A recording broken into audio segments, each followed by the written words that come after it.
명당을 쓰면 발복이 된다 그러는데 예.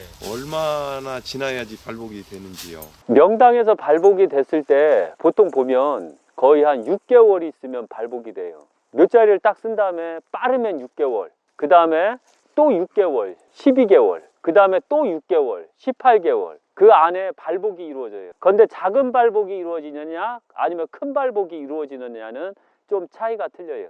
그러니까 큰 터는 큰 발복이라 3년이 걸려요. 그 발복이 이루어지는데 보통 3년 걸리고 작은 발복은 6개월에 한 번씩 이루어져요. 총 3번 이루어져요. 그 혈이 얼마나 크고 얼마나 그 발복이 많냐에 따라서 달라지는 거예요.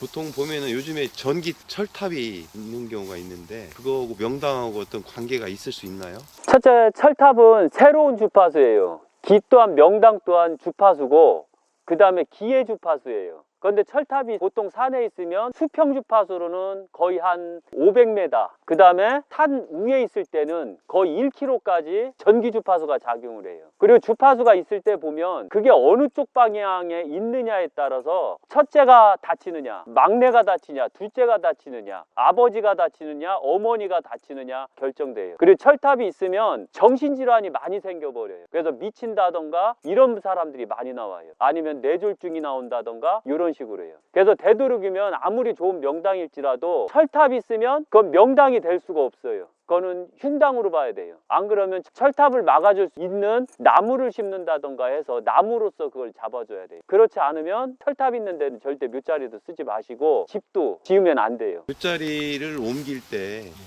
흉당에서 명당으로 옮기면 그 자손이 어떻게 또 영향이?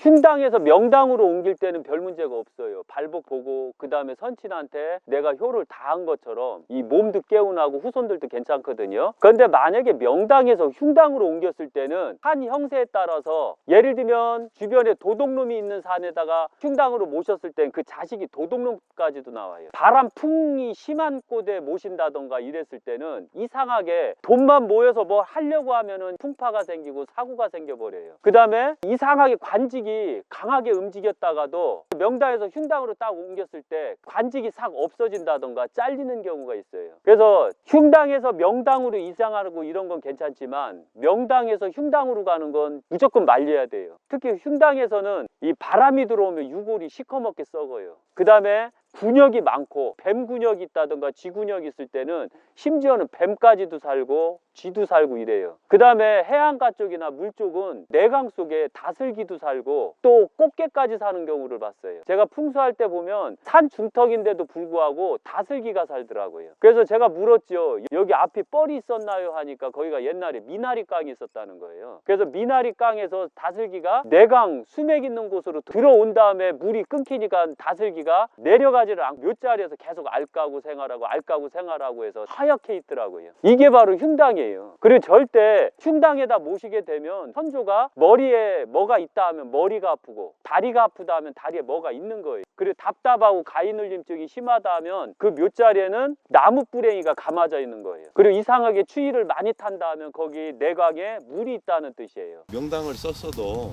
어떤 자식은 잘 되고 어떤 자식은 좀 잘 안 되고 이런 경우가 있는데 어떻게 그 자식이 다 잘 되지 않고 그게 좀 차이가 있을 수 있나요? 명당을 써서 누구는 잘 되고 누구는 못 되고 그게 참 어려운 문제예요. 그런 명당을 구하기는 너무 어려워요. 첫째가 궤방위를 보면 돼요. 그래서 복기시 순행 선천팔계를 보시면 예를 들면 이렇게 딱 나눠요. 머리가 주산이고 그 다음에 손이 안산이라고 했을 때 안산에서 나눠요. 진방위는 장남, 그 다음에 이방위는 둘째 딸, 태방위는 막내딸, 그 다음에 간방이는 막내아들, 간방이는 둘째 아들, 손방이는 장녀방이에요. 그럼 여기에서 보면 아름답고 이쁜 산을 찾아야지 몇째가 잘 되고 자식이 잘 되고 이게 정확하게 나오거든요. 그런데 만약에 장남산에 아주 귀한 산이 있어요. 목산으로 이루어져 있는 쉬운 얘기로 옥녀봉 같은 게 있으면 그 자식은 관운직에 잘 나가요. 아니면 은자산이 있다던가 이러면 장남은 돈을 많이 벌어요. 그 다음에 막내 쪽에 토영국의 산이 있다 하면 그 막내는 의논하고 좋아하고 신중해요. 그 다음에 항시 어디를 가든 중심이 되고 우두머리가 돼버려요. 그 다음에 둘째 쪽에 불화자 화산이 있다면 둘째는 성질이 급해져요. 다혈질이 돼버리는 거예요. 불기운 때문에. 그 다음에 둘째 이계방위에 수산이 있다 하면 둘째는 부드럽고 유해요. 성격이 여유가 있고. 그 다음에 장녀 쪽에 저수지가 있다 하면 장녀는 제복이 많아요. 그래서 동생들을 뒷바라지를 잘해요. 그래서 바로 내 팔방에서 어느 쪽에 있느냐에 따라서 몇째가 잘 되고 몇째가 잘 되는 거예요. 그래서 예로부터 명당을 보면 아버지하고 자식 간에 명당 하나 놓고 싸우거든요. 그게 바로 그 팔방 때문에 그런 거예요. 또 형제 간에도 싸우는 이유가, 왜냐면 이 향을 이렇게 삐틀면 장남이 잘 되고 이렇게 삐틀면 막내가 잘 되는데, 그럼 내가 욕심을 가질 때 과연 어느 방위로 삐틀겠어요? 그리고 형제 간에 다툼이 있을 수 있는 거네요. 그렇죠. 그러나 다툼이 있다라고 할 때 보면 항시 장남 기준으로 맞춰야 돼요. 종손 기준으로 모든 묘자리는 맞춰줘야 돼요. 왜? 장남이 잘 돼야 되고 그 다음에 종손이 잘 돼야지 이 집안은 커나가는 거예요. 오히려 종손이 잘못되고 장남이 잘못되면 그 동생들을 어떻게 볼 거예요? 그 후손들을 어떻게 볼 거예요? 그런데 저 같은 경우는 저한테 의뢰하는 자들 중심으로 묘자리를 맞춰줘요. 왜? 그만이 복이 있었기 때문에 그래요. 그만이 저를 봤기 때문에 그런 거예요. 복이 있는 자는 잘 먹고 잘 살 의무를 갖고 있는 거예요. 그런데 조상을 잘못 섬기고 조상을 엉뚱한 데다 모시는 자는 아무리 자기가 잘 먹고 잘 살더라도 의무를 다하지 못했기 때문에 그 분은 곧 나로 인해서 끝나야 되는 거예요. 그래서 이 유튜브를 보고 사람들이 제가 하는 걸 보고 만약에 내가 잘 먹고 잘 살고 만대 영화를 누리고 싶으면 조상님들한테 첫째 잘하시면 돼요. 만약에 그렇지 못하고서 뭐 내가 잘 먹고 잘 사네 이런 소리 하지 마세요. 예로부터 좋은 명당에는 후손이 많이 남고 나쁜 흉당에서는 후손이 없다라고 했거든요. 조선시대 태조 이성계는 이성계가 나오는데 5대조까지 명당에다 모셔놨어요. 그리고서 결국은 이성계가 임금이 됐어요. 왜 그랬을까요? 과거에는 묘자리를 잘 모신 후손들이 계속해서 영화를 누렸어요. 그런데 현 시대는 무슨 묘자리에 발복이 있냐 이런 식으로 묘자리에 대한 의심을 갖고 묘자리를 섬기지 않기 시작했어요. 특히 잘못된 종교관을 가질수록 더 묘자리를 섬기지 않았어요. 죽은 자가 어떻게 우리를 돕느냐 이렇게 말해요. 그런데 제가 명당에서 후손들을 기측정을 했을 때 보면 그 명당기하고 그 후손기가 똑같았어요. 그럼 이걸 어떻게 설명할 거예요? 남자는 좌측, 여자는 우측이라고 보통 이렇게 얘기를 하는데 그게 맞는 건가요? 풍수에서 어떤 직관들이 남자는 좌측, 여자는 우측이라고 그래요. 그런데 가장 기본적인 게 있어요. 호랑이가 남자일까요? 용이 남자일까요? 풍수를 할 때는 일관성을 가져야 돼요. 어떤 일관성을 가져야 되냐면 남자가 힘이 셀까요? 여자가 힘이 셀까요? 남자요. 남자가 힘이 세면 용이 힘이 셀까요? 호랑이가 힘이 셀까요? 용이 더 힘이 셀 것 같아요. 용은 지혜를 상징하는 거예요. 좌청용은 지혜라는 뜻이에요. 우백호는 힘을 상징하고. 그래서 항시 오른팔, 왼팔이라고 하거든요. 그래서 보디가드를 우측에다 두는 거고 지혜를 줄 수 있는 현자를 좌측에다 두는 거예요. 그래서 여자는 지혜를 뜻하고 남자는 힘을 뜻하기 때문에 남자는 우측, 여자는 좌측이에요. 그리고 괴에서 보면 좌측에서 보면 간계 남자, 감계 남자, 그 다음에 손계만 여자예요.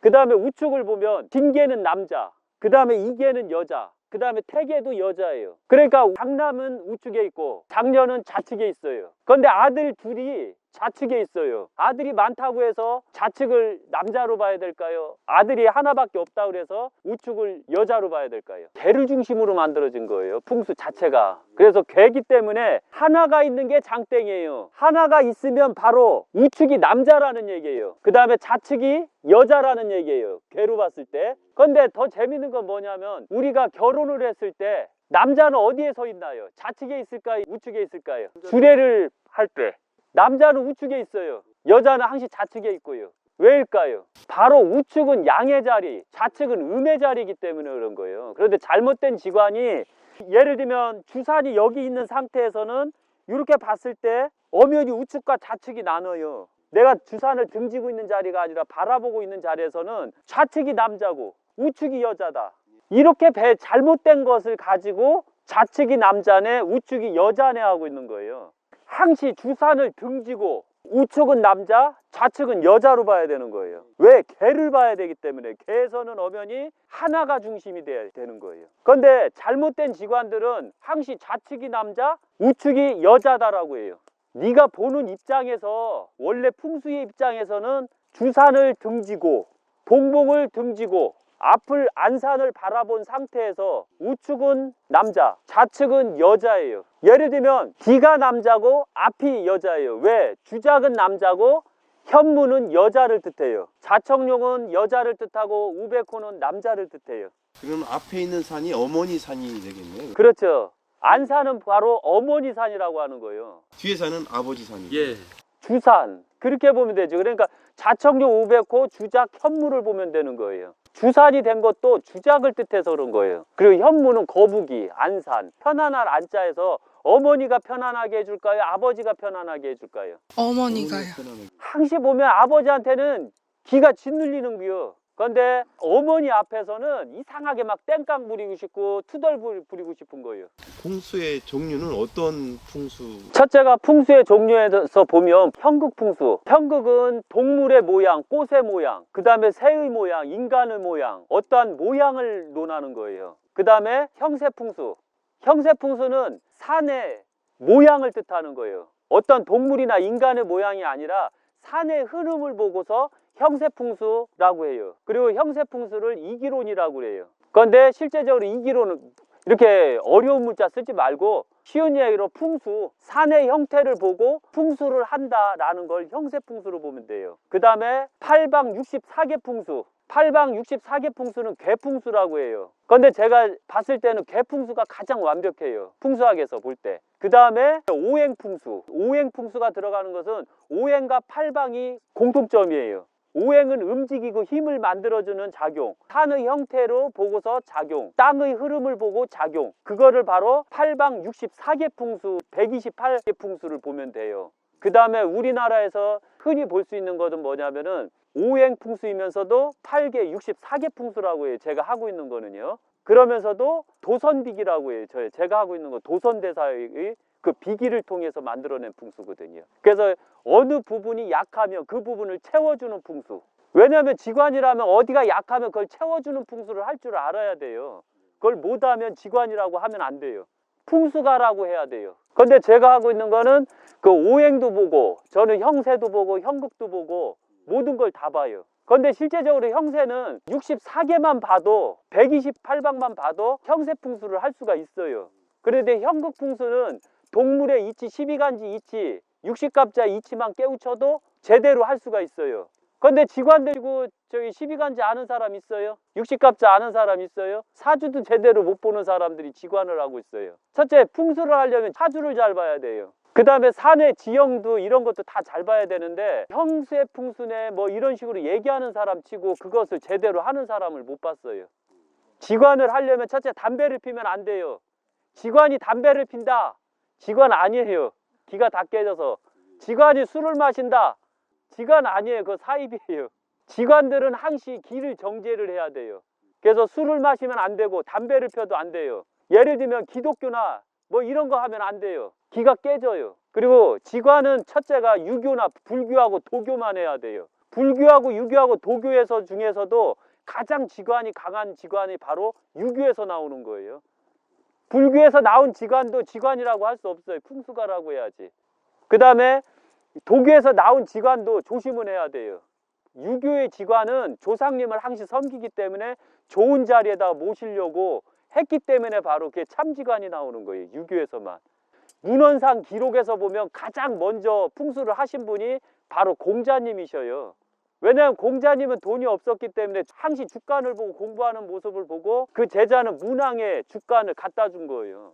이때 바로 공자님께서 그 주간을 보고 아 이거는 문왕의 주간이구나 보고서 너무 귀하게 여긴 거예요. 이때 처음으로 난 놓고 기역자 모른다는 게 여기서 나와요.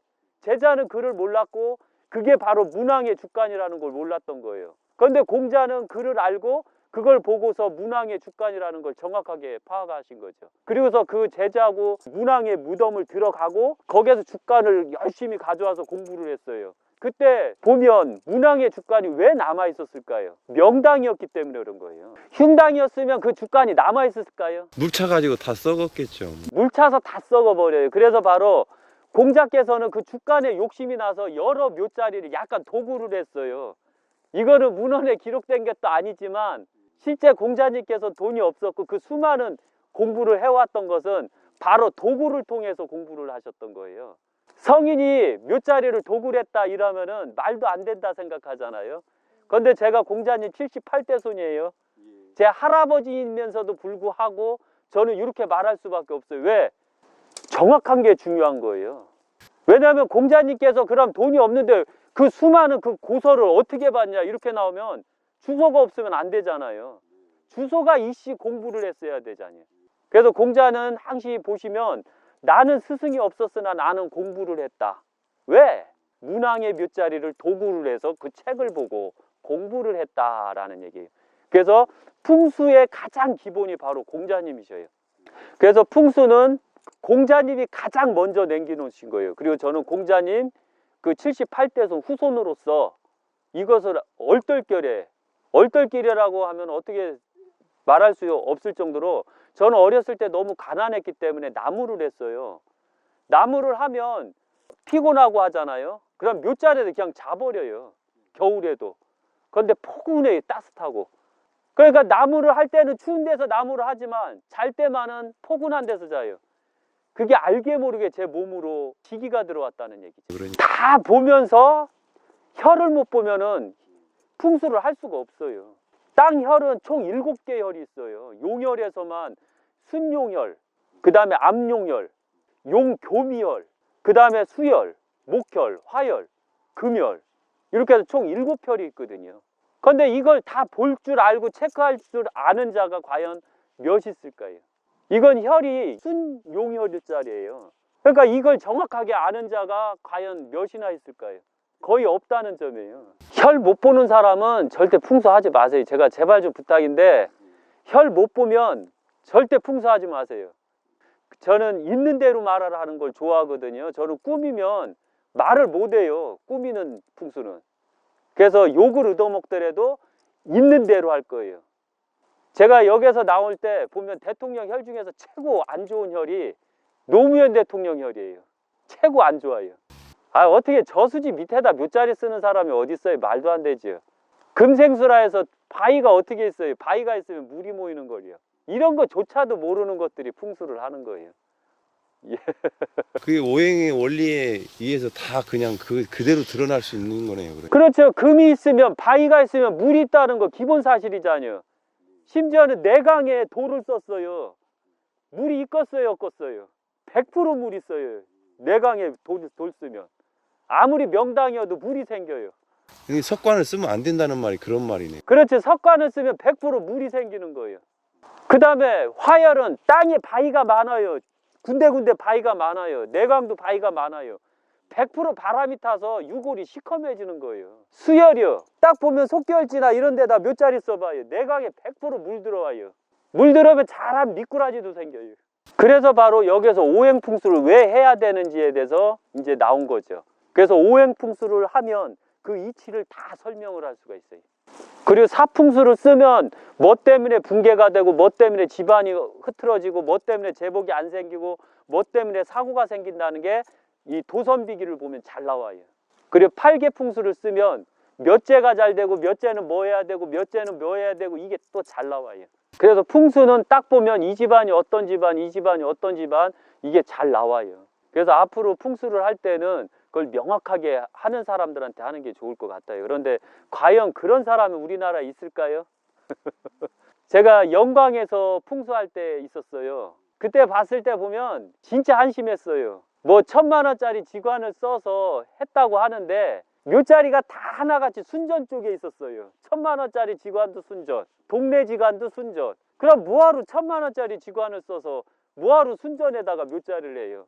순전은 묘자리 맨 앞쪽을 말해요. 그럼 이 턱 밑쪽을 말하거든요. 밑쪽은 물이 항시 고여있는 자리를 말하는 거예요. 시험 자리라고 해서. 그럼 내강에 100% 물이 들어가 있는데 그런 자리에 1000만 원짜리도 동네 지관도 썼다면 이게 한심한 거 아니에요. 그렇게 우리가 알게 모르게 땅을 모른다고 해서 몇십 년을 못 본다고 해갖고 지관한테 그렇게 속았기 때문에 이런 일이 생기는 거예요. 그래서 제가 다른 풍수를 다 하지만 가장 기본이 사열풍수라고 했던 이유가 바로 거기에 있었던 거예요. 사열 오행풍수라고 하는 것은 바로 그 이치를 다 확인을 하기 때문에 그런 거예요. 제가 물 나와요 하면 물 100% 나와요. 유골이 시커매요 하면 100% 시커매요.